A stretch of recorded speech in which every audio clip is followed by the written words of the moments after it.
शुरू करता हूँ अल्लाह ताला के बाबरकत नाम से, जो बड़ा ही मेहरबान और नहायत रहम करने वाला है। पाकिस्तान और दुनिया भर में लाखों देखने और सुनने वालों को सैयद काशिफ बुखारी का सलाम। Microsoft Access database management system के इस मुकम्मल कोर्स में आप सबको खुशामदीद। आज के इस लेक्चर में हम सीखेंगे कि दो टेबल्स के दरमियान रिलेशनशिप कैसे क्रिएट किया जाता है। एक टेबल तो हमारे पास ऑलरेडी मौजूद है स्टूडेंट मार्कशीट का, और एक टेबल को हमने अब क्रिएट किया है। ये टेबल स्टूडेंट की पर्सनल इंफॉर्मेशन के रिलेटेड है, जैसा कि स्टूडेंट के फादर का नाम, स्टूडेंट की एज, सेलफोन नंबर और ईमेल एड्रेस। इस तरह और भी फील्ड्स हो सकती हैं। तो आप इस फील्ड नेम में मज़ीद रिकॉर्ड ऐड कर सकते हैं। तो अभी हमने इस पर्सनल इंफॉर्मेशन को स्टूडेंट की मार्कशीट के साथ एसोसिएट यानी कि इंटीग्रेट करना है। अब यहाँ पर आपको दो बातों का ध्यान रखना बहुत ज़रूरी है। वो कौन से वाली? सबसे पहले तो इन दोनों टेबल्स की फील्ड नेम के फर्स्ट 2 रिकॉर्ड्स बिल्कुल सेम होने चाहिए और उस हिसाब से उनकी डाटा टाइप भी सेम होनी चाहिए। अभी जैसे सबसे पहले है आईडी। पर्सनल इंफॉर्मेशन में आपने यहाँ पर आईडी लिख देना है और डाटा टाइप को नंबर सेलेक्ट कर लेना है। इसी तरह स्टूडेंट मार्कशीट में भी आपने फील्ड नेम के फर्स्ट रिकॉर्ड में आईडी लिख लेना है और इसकी डाटा टाइप को नंबर। आपको याद रहे पहले हमने लिखा था स्टूडेंट अंडरस्कोर आईडी और इसकी डाटा टाइप थी ऑटो नंबर, यानी कि पहले हमने इसको ऑटो नंबर किया था, बट आपने फिर इसको चेंज कर लेना है। इसको जस्ट आपने नंबर सेलेक्ट कर लेना है इसकी डाटा टाइप को। तो ये फील्ड नेम का फर्स्ट रिकॉर्ड आईडी और डाटा टाइप, पर्सनल इंफॉर्मेशन और स्टूडेंट मार्कशीट, इन दोनों की सेम होनी चाहिए। Number 2, student name. Student name personal information में भी आपने लिख लेना है बगैर अंडरस्कोर के, और स्टूडेंट मार्कशीट में भी सेम स्टूडेंट नेम लिख लेना है।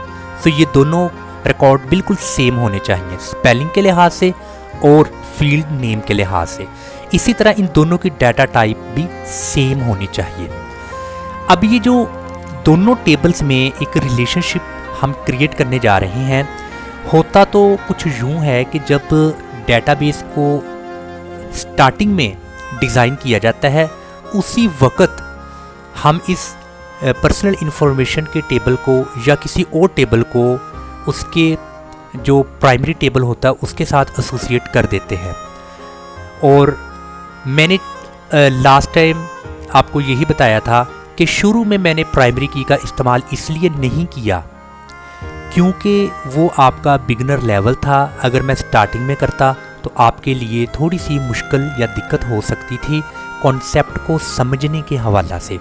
इसलिए मैंने इस टॉपिक को थोड़ा सा डिले कर दिया, और अब वो वक्त आ चुका है कि हम बाकायदा प्राइमरी की पर काम करें और इन दोनों टेबल्स को एक इंटीग्रेट करें एक दूसरे के साथ। ये दोनों कॉमन चीज़ें आपने देख ली दोनों टेबल्स की।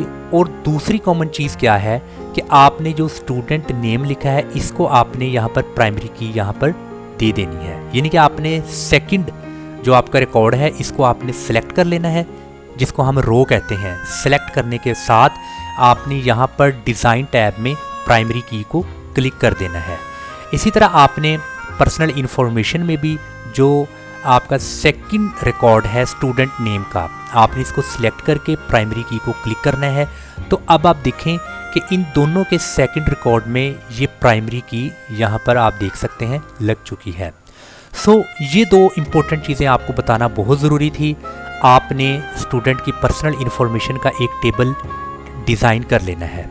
आपको बाखूबी अंदाज़ा है कि टेबल कैसे डिज़ाइन करते हैं, यानी कि आपने यहाँ क्रिएट में आ जाना है और टेबल डिज़ाइन को आपने क्लिक करना है। यहाँ पर आप टेबल डिज़ाइन कर सकते हैं।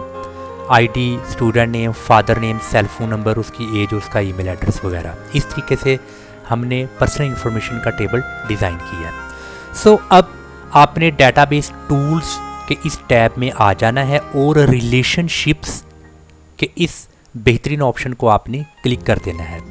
सो वंस आपने क्लिक किया तो आपके सामने एक पॉपअप विंडो ओपन हो जाएगी।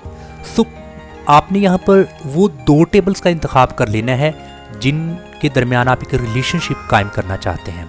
सो एक तो है मेरा मेन टेबल स्टूडेंट मार्कशीट, इसको आपने सेलेक्ट करके ऐड के बटन को दबा देना है तो आप देखेंगे वो टेबल यहाँ पर आ चुका है। इसी के साथ पर्सनल इन्फॉर्मेशन को सिलेक्ट करें, ऐड करें तो वो भी आ चुका है। दोनों टेबल्स में हमने रिलेशनशिप कायम करना है। सो यहाँ पर वेरी फर्स्ट टेबल जो कि स्टूडेंट मार्कशीट का है, इसकी स्टूडेंट नेम जहाँ पर ये प्राइमरी की लगाई हुई है, इसको आपने एक बार सेलेक्ट करना है और फिर माउस के लेफ़्ट बटन को क्लिक करके आपने ड्रैग करना है और पर्सनल इन्फॉर्मेशन का यहाँ पर स्टूडेंट नेम, इस पर भी प्राइमरी की लगी है तो आपने इस स्टूडेंट नेम पर लाकर इसको छोड़ देना है। तो आपके सामने एडिट रिलेशनशिप के मुतालिक एक पॉपअप विंडो ओपन हो जाएगी। सो यहाँ पर आपने 3 बॉक्स को मार्क कर देना है। वेरी फर्स्ट बॉक्स का मतलब है कि आपने इन दोनों टेबल्स में इंटीग्रेशंस कायम करनी है, यानी कि रिलेशनशिप। सो आपने इसको यस कर देना है। सेकंड ये कि अगर आपको रिलेटेड फील्ड्स के रिकॉर्ड्स को अपडेट करना है तो आप इसको चेक लगा दीजिए। तीसरा है कि डिलीट रिलेटेड रिकॉर्ड्स की किसी भी आपने अगर रिकॉर्ड को डिलीट करना चाहते हैं तो वो भी उसी वक्त डिलीट हो जाए। Number 3, delete related record. अगर रिलेटेड रिकॉर्ड को डिलीट करना चाहते हैं तो वो डिलीट हो जाए, इसके लिए आपने चेक मार्क लगा देना है। सो इसके बाद आपने इस क्रिएट के ऑप्शन को क्लिक कर देना है तो आप यहाँ पर देखें कि इन दोनों टेबल्स के दरमियान एक रिलेशनशिप कायम हो चुका है। सो ऐसा करने के बाद आपने इस क्लोज को क्लिक कर देना है और इसको यस कर देना है। सो अभी यहाँ पर हम देखते हैं कि एक टेबल दूसरे टेबल के साथ एसोसिएट हो चुका है। अब मैंने ये स्टूडेंट मार्कशीट का टेबल ओपन कर लिया है। आप इसके वेरी फर्स्ट कॉलम में आपको यहाँ पर प्लस की ये सिंबल या साइन नज़र आ रही है। अगर हम इसको क्लिक करते हैं तो आप यहाँ पर देखें कि वो स्टूडेंट के रिलेटेड तमाम तर इन्फॉर्मेशन हमें यहाँ पर मिल रही हैं। जैसे स्टूडेंट नेम है अली और उसी के साथ उसके फादर का नाम है, स्टूडेंट का जो एज है वो भी बताई गई है, स्टूडेंट का सेल फोन नंबर, स्टूडेंट का ईमेल एड्रेस और मज़ीद आप इसमें फील्ड्स या रिकॉर्ड्स ऐड कर सकते हैं। अगेन आपने इसको क्लिक करना है तो ये मिनिमाइज़ हो जाएगा। सो इसी तरह किसी भी स्टूडेंट का अगर आपने पर्सनल इन्फॉर्मेशन को देखना है, इस प्लस के बटन को क्लिक कीजिएगा। सो जब आप क्लिक करेंगे तो आप देखें कि पर्सनल इन्फॉर्मेशन का टेबल इस वक्त स्टूडेंट मार्कशीट के साथ एसोसिएट हो चुका है। इसी तरह इस टेबल को आप क्लोज़ करें और आप पर्सनल इन्फॉर्मेशन के इस टेबल को ओपन करें तो यहाँ पर आपको अगेन प्लस की ये सिंबल दिखाई देगी, इसको क्लिक कीजिएगा। तो क्लिक करने पर जो स्टूडेंट मार्कशीट का मेन टेबल वो आपको यहाँ पर दिखाई देगा। सो इस तरीके से आप दोनों टेबल्स के दरमियान रिलेशनशिप कायम कर सकते हैं। और अगर आपको मार्कशीट में मज़ीद अगर आपको कुछ यहाँ पर रिकॉर्ड्स को ऐड करना है तो आप यहाँ पर मज़ीद रिकॉर्ड्स ऐड कर सकते हैं और उस रिकॉर्ड्स के रिलेटेड आप पर्सनल इन्फॉर्मेशन में भी उसको अपडेट कर दें। सो जब आप इसको अपडेट कर देंगे सो फिर सेम इसी तरीका के मुताबिक जब भी आपने इस प्लस के सिंबल पर क्लिक किया तो आपको वो इन्फॉर्मेशन जो कि स्टूडेंट की पर्सनल है यहाँ पर दिखाई देगी। सो मैं उम्मीद करता हूँ कि आज का टॉपिक बहुत ही इम्पोर्टेंट था कि हमने कैसे एक टेबल को दूसरे टेबल के साथ एसोसिएट करना है, इंटीग्रेट करना है रिलेशनशिप टूल की मदद से। सो ये बहुत इम्पोर्टेंट टॉपिक था। आप इस जो लेक्चर को बार बार आप देखिए और इसको मज़ीद प्रैक्टिकली तौर पर आप इसकी प्रैक्टिस करें ताकि आपको अच्छी तरह से ये कॉन्सेप्ट आ जाए। इंशाल्लाह ताला नेक्स्ट लेक्चर में एक और इम्पोर्टेंट टॉपिक के साथ आपकी खिदमत में हाज़िर हूँगा। अस्सलाम वालेकुम।